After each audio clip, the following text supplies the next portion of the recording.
ನಾವು ಈ ಮೈಸೂರು ಗುಡಿಗ್ರಿ ಕಾರ್ಕಳಿ ಎಂಬ ಇಂದ ಜರ ಒಳಗಡೆ ಅಂತ ನೋಡ್ರಿ ಜಂಗಲ್ ಅದ ಇನ್ನ ಗಾಡಿ ಮಿಗೆ ಐತಿ ಈಗ ನೋಡಿ ಮೈಸಮ್ಮ ದೇವಿ ದೇವಸ್ಥಾನ ಐತೆ ಕಾರ್ಕಳಿ ಘಟ್ಟದಾಗ ಅದ ನೋಡ್ರಿ ಇದು ಈಗ ಆಲ್ರೆಡಿ ನಾವು ರೀಚ್ ಆಗಿದ್ದೇವು ಗುಡಿ ಹತ್ರನೇ ಇದ್ದೇವ್ ನೋಡ್ರಿ ಈಗ ಒಳಗ್ ಹೋಗೋದು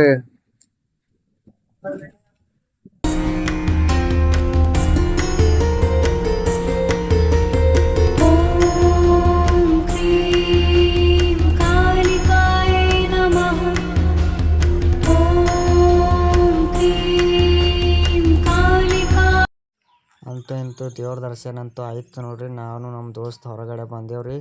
ಎಲ್ಲ ಪ್ಲೇಸ್ ನೋಡ್ಕೊಂಡೇವ್ರಿ. ಒಳಗೆ ಹೋಗ್ಬೇಕಂದ್ರೆ ಗಾಡಿ ಹೋಗಲ್ರಿ ಜಂಗಲ್ದಾಗ. ನೀವು ಭೀ ಕೂಡ ಒಂದು ಕೆಪ್ಪೆ ಬರ್ರಿ, ಫ್ಯಾಮ್ಲಿ ಜೊತೆ ಬಂದ್ರೆ ಭಾಳ ಚೆನ್ನಾಗಿದೆ. ಇದು ಎಲ್ಲ ಬರ್ತದೆ ಅಂದ್ರೆ ಬೀದರ್ ಡಿಸ್ಟಿಕ್ ಕಾರ್ಕನಹಳ್ಳಿ ಹೋಗೋ ರೂಟಿಗೆ ರೀ. ಬಕ್ಕಪ್ರಭು ದರ್ಶನ ತಿಕ್ತಡ ಜರ ಮುಂದಕ್ಕೆ ಹೋದೆವಂದ್ರೆ ಇದು ಮೈಸಮ್ಮ ಎಂಬುದು ಘಟ್ಟ ಇರ್ತದ್ರಿ. ಆ ಘಟ್ಟದಾಗ ಹೋಗ್ಬೇಕ್ರಿ. ಜಂಗಲ್ದಾಗೆ ದೇವ್ರ ಸ್ಥಾಪನೆ ಆಗಿಂದ ಅಂತ್ರಿ ಪುರಾತನ ಕಾಲದಿಂದ. ನಾವು ಬಂದ್ರಿ ಭಾಳ ಟೈಮ್ ಆಯ್ತು ರೀ. ನಾವು ಈಗ ಹೋಗ್ಬೇಕಲ್ಲತ್ತೇವ್ರಿ. ಈಗ ನಮ್ಮೂರಿಗೆ ದೇವ್ರ ಹತ್ರ ಕೇಳ್ಕೊಂಡೇವ್ರಿ, ಎಲ್ಲರಿಗೂ ಒಳ್ಳೇದು ಆಗಲಿ ಅಂತ ಅಂದೇವ್ರಿ. ನಮಗೂ ಒಳ್ಳೇದಾಗಲಿ ಮತ್ತು ನಮ್ಮ ವೀಡಿಯೋ ನೋಡ್ರಿಗೆಲ್ಲ ಚೆನ್ನಾಗಿರಲಿ ಅಂತ ಅಂದೇವು ನೋಡ್ರಿ. ಮುಂದಿನ ವೀಡಿಯೋದಾಗ ಮತ್ತೆ ಸಿಗ್ತೇವ್ರಿ. ಹಿಂಗೆ ಸಪೋರ್ಟ್ ಮಾಡಿ.